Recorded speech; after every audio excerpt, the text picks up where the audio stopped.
नेपाल के वजह से बिहार के 12 करोड़ लोग परेशान होते हैं, उत्तर प्रदेश के 22 करोड़ लोग परेशान होते हैं, उत्तराखंड के 5 करोड़ लोग परेशान होते हैं और पश्चिम बंगाल के 10 करोड़ लोग परेशान होते हैं। इस नेपाल की वजह से आधा हिंदुस्तान में बाढ़ आता है।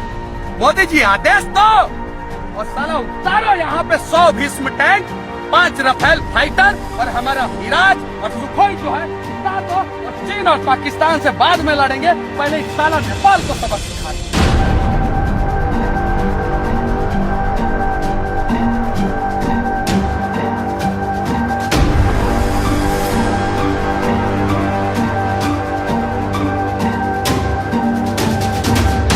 दर्शकवृन्द नमस्कार। PNBखबर.com मा अर्को एउटा एक्सक्लुसिभ रिपोर्ट लिएर हामी तपाईहरुमाझ उपस्थित भएका छौं। नेपालमा एन्टी इन्डियन भावना बढ्दै गएकोमा भारतीय सरकार बारम्बार सजग हुने गरेको छ। नेपालमा उसले आफ्नो गुप्तचर संयन्त्र मार्फत भारत विरोधी भावना दबाउन नेपालका राजनीतिक दल र नेताहरूलाई बेला बखतमा परिचालित गरेको खबर पनि हामी सबैलाई अवगत नै छ। भारतले नेपालमा जब जब संकट पर्छ तब तब आफ्नो हेपाहा प्रवृत्ति देखाएकै कारणले नेपाली नागरिकमा भारत विरोधी भावना उत्पन्न हुँदै आएको हो।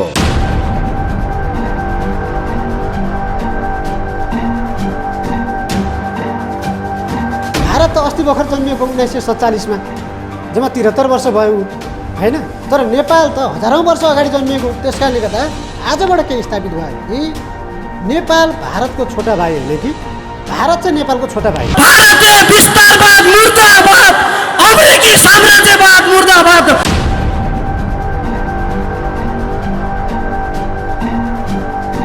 पछिल्लो समय सडकमा समेत भारत विरुद्ध आवाज उठ्दै आएको छ।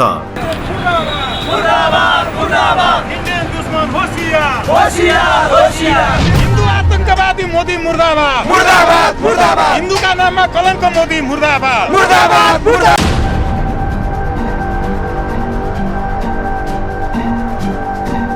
2007 सालको परिवर्तन पश्चात जवाहरलाल नेहरूले आफ्नो नेहरू डक्ट्रिन मार्फत हिमालय पर्वतदेखि दक्षिणतर्फको भूभाग अर्थात् नेपाल समेत भारतमा विलय गराउने योजना बनाएको र सोही अनुरूप नेपालका तत्कालीन राजा वीरेन्द्रसँग सुरक्षा र परराष्ट्र नीति भारतको हातमा दिनका निम्ति पटक पटक चुनौतीपूर्ण शैलीमा आग्रह गरेका थिए भन्ने कुरा चर्चा हुने गर्छ।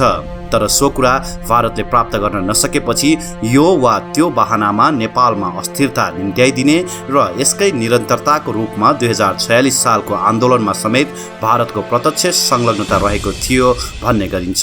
52 देखि 62 सालसम्म चलेको माओवादी जनयुद्धको मुख्य योजनाकार समेत भारत रहेको भन्ने कुरा भारतकै पूर्व सुरक्षा प्रमुख, प्रोफेसर, राजनीतिज्ञ र कूटनीतिज्ञहरूकै मुखार बिन्दुबाट सार्वजनिक भइसकेको छ। उसो त 2062-63 सालमा राजतन्त्र अन्त्य हुनु पूर्व समेत पूर्व राजा ज्ञानेन्द्रलाई पुनः नेपालको परराष्ट्र र सुरक्षा नीति भारतमा दिन आग्रह गरिएको र ज्ञानेन्द्रले नमान्दा 240 वर्षे राजतन्त्र अन्त्य भएको समेत चर्चा चल्ने गरेका छन्।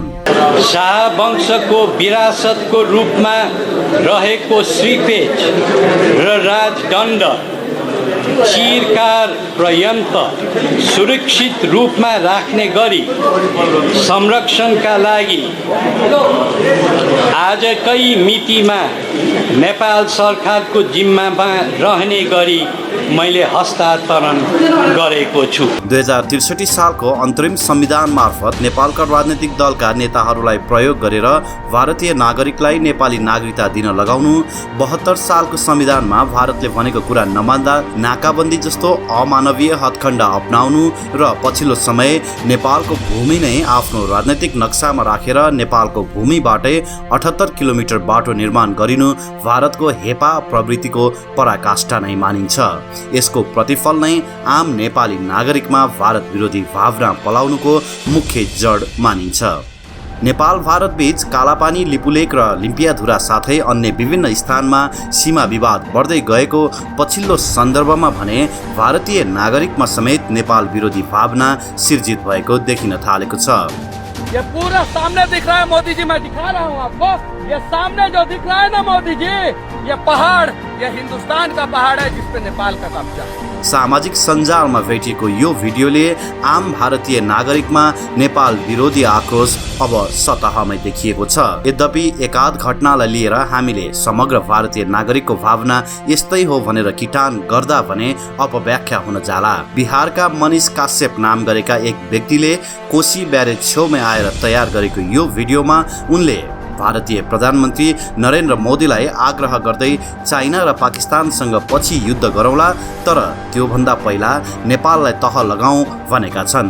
मोदी जी आदेश दो और साला उतारो यहाँ पे 100 भीष्म टैंक, 5 रफेल फाइटर और हमारा मिराज और सुखोई जो है उतार दो और चीन और पाकिस्तान से बाद में लड़ेंगे, पहले इस साला नेपाल को सबक सिखा। नेपालले डाँडा काटेर कोशी नदी चौडा बनाएको र वर्षातको समयमा कोशी ब्यारेजकै कारण बिहार डुबानमा पर्ने गरेको समेत उनले आरोप लगाएका छन्। सत्य तथ्य र इतिहासमा एक पाइला पनि नटेकी एक पक्षीय ढङ्गले लगाइएको यो आरोपले समग्र 3 करोड नेपालीको मन दुखेको छ। आज हमें अपना भीष्म टैंक यहाँ उतारने की जरूरत है, आज हमें अपना रफेल यहाँ पे उतारने की जरूरत है और छेद कर देने की जरूरत है इस पहाड़ में और घुस जाने की जरूरत है नेपाल में। ये मैं जहाँ पे खड़ा हूँ उसके पीछे नेपाल दिख रहा है, ये पूरा नेपाल है, ये सामने नदी के उस पार वो जो पहाड़ दिख रहा है उसके पीछे नेपाल है। ये पहाड़ जो है उस पहाड़ से सटा हुआ था और 1990 के आसपास जो है उस पहाड़ को काट के जो है ये नदी चौड़ा कर दिया गया। और ये नदी चौड़ा इसलिए कर दिया गया कि उस समय जब नेपाल में बाढ़ आता था तो नेपाल पूरा बह जाता था, पूरा तबाह हो जाता था, पूरा बर्बाद हो जाता था। नेपाल की दादागिरी देखिए, ये छोटा सा देश साला नेपाल, और इसकी दादागिरी देखिए कि इसमें 36 स्पैम है। इस बैराज में आपको मैं दिखाना चाहता हूँ, इस 36 स्पैम में से 18 स्पैम हिंदुस्तान में है और 18 स्पैम नेपाल में है। हिंदुस्तान ने 18 स्पैम का रिपेयरिंग कराया है, लेकिन नेपाल जो है वो 18 स्पैम का रिपेयरिंग नहीं करने दे रहा है। पता है क्यों? दादागिरी है नेपाल का, और इतनी बड़ी दादागिरी है कि बिहार बाढ़ में मर जाए, डूब जाए, कोई मतलब नहीं, क्योंकि अगर वो 18 स्पैम टूट भी जाता है तो बाढ़ आएगा बिहार में, नेपाल में नहीं। ये सोचिए।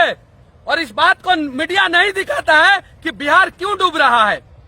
पंजाब में बिहार से ज्यादा बाढ़ आता था, लेकिन पंजाब जो है भाखड़ा नंदन बांध बनवाया और पंजाब में आज 80% कम बाढ़ आता है।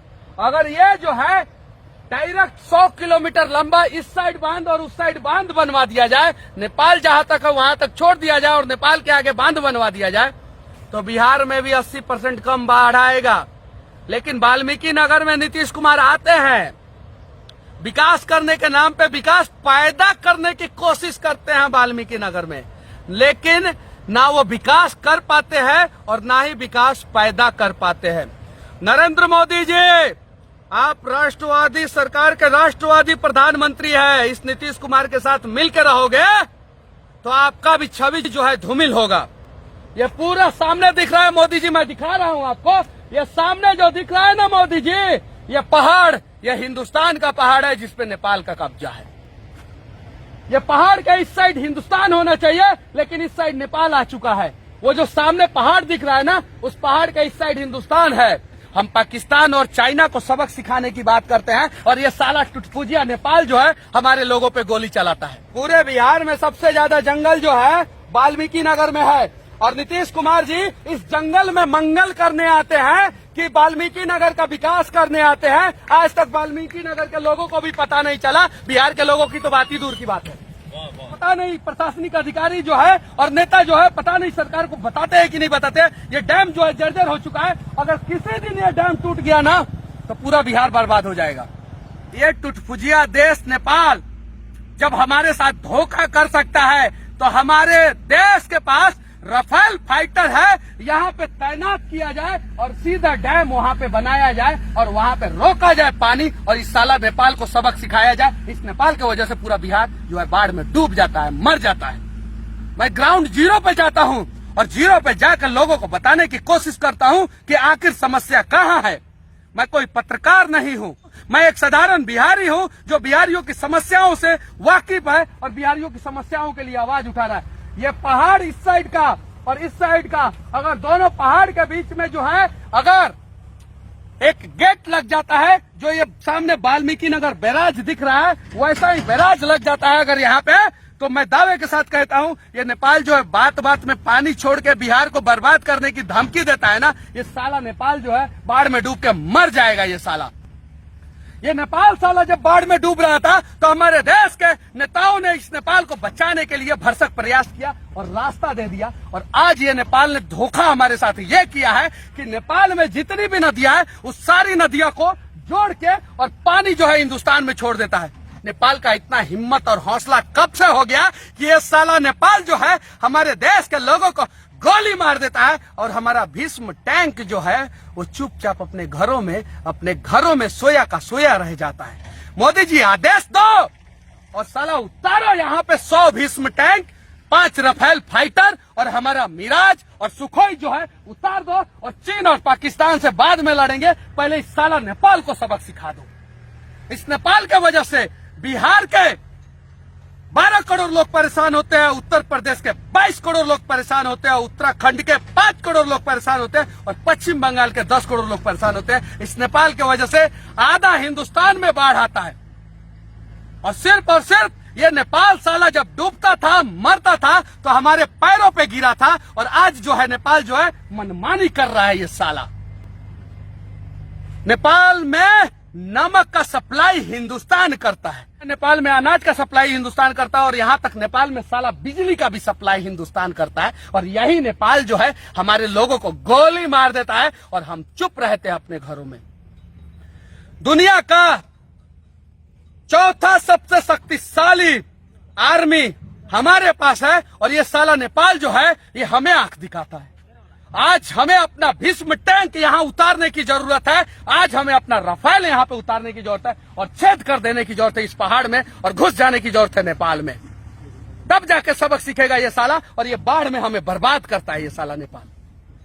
और कुछ लोग बोलते हैं, मैं अपशब्द बोलता हूं, जरा सोचो, हमारे राष्ट्र के साथ धोखा हो रहा है, हमारे देश के साथ धोखा हो रहा है, हमारे बिहार के साथ धोखा हो रहा है, तो मैं क्या करूं?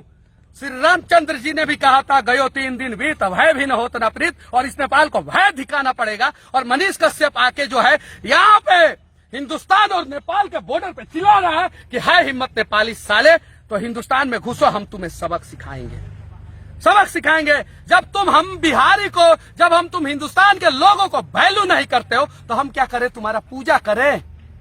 बिहार चुनाव है और बिहार के लोगों सीधे सरकार से मांग करो कि जो नेपाल को सबक सिखाएगा हम उसे ही वोट देंगे, जो नेपाल को सबक नहीं सिखाएगा हम उसे वोट नहीं देंगे। 12 करोड़ बिहारियों में से एक बिहारी मैं मनीष कश्यप यह आश्वस्त करता हूं कि मैं इस नेपाल से लड़ने के लिए तैयार हूं। 12 करोड़ बिहारी आप लोगों को भी लड़ना होगा। सरकारें आएंगी, सरकारें जाएंगी, ये सिर्फ और सिर्फ बिहार और हिंदुस्तान को बर्बाद करेंगे। हम बिहार और हिंदुस्तान के लोगों को, हिंदुस्तान को भी बचाना है, बिहार को भी बचाना है। और सवाल करना है अपने सरकार से कि ये छोटा सा टुटपुजिया देश बार बार बाढ़ से हमें बर्बाद करने की धमकी क्यों देता है? ये छोटा सा टुटपुजिया देश जब बाढ़ से बर्बाद था तो ये सामने जो पहाड़ दिख रहा है इसे हम हिंदुस्तान के लोगों ने चीर दिया कि साला नेपाल तुम बच जाओ, भले हम बर्बाद हो जाएंगे तो क्या है। हमारा दिल इतना बड़ा है, लेकिन हम बिहारी अब जाग चुके हैं कौन हमारे साथ खड़ा है और कौन हमारे खिलाफ खड़ा है, हमें पता है। बस इतना ही। देश के आदरणीय, इस देश के सशक्त प्रधानमंत्री श्री नरेंद्र मोदी जी, आपसे निवेदन पूर्वक विनती करना चाहता हूं कि इस नेपाल को जल्द से जल्द सबक सिखाएं। जय हिंद, वंदे मातरम, जय बिहार।